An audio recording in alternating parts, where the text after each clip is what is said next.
دسته سروکاتیا انجمن انجمنیا کرد ل سوریه ده داخویانیه که ده گوت دسته سروکاتیا انجمن انجمنیا کرد ل سوریه بو هشت اندام محمد نعمت داود بو سروک انکسه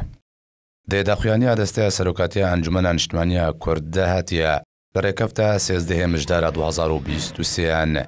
من داریا گشتی انجمن انجمنیا کرد ل سوریه جویا و ده جوینه ده اندامین دسته سروکاتیا انجمن انجمنیا کرد ل سوریه جپنج اندامان بو هشت اندام و هر سه اندامین زیده بونا جعالی همین داریا گشتی انکسه و هاتنا پسند کرن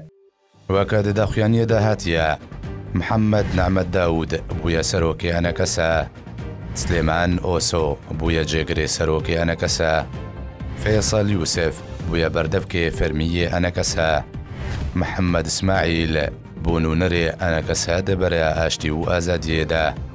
فصل يوسف بويا أميندارا نهينية أنكسا أبهرسي كز جيبونا أندامن دسته سروكاتيا انجمن اجتماعية كرد لسوريا زهرة أحمد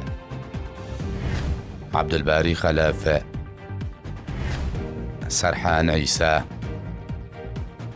هروها دسته سروکاتیا انجمن اجتماعی کرد ل سوریه جماره بریارستاندن و ارکدا بشکرن تاکو بریارن امینداریا گشتیه انکسه ورنبجی کرن تاکو کارو چالاکین انکسه اکتیف تر ببن و بکونا خدمتا امان جنسرکین انجمن اجتماعی کرد ل سوریه خبات جبوی واندکه لرکفتا 14 مجدار 2022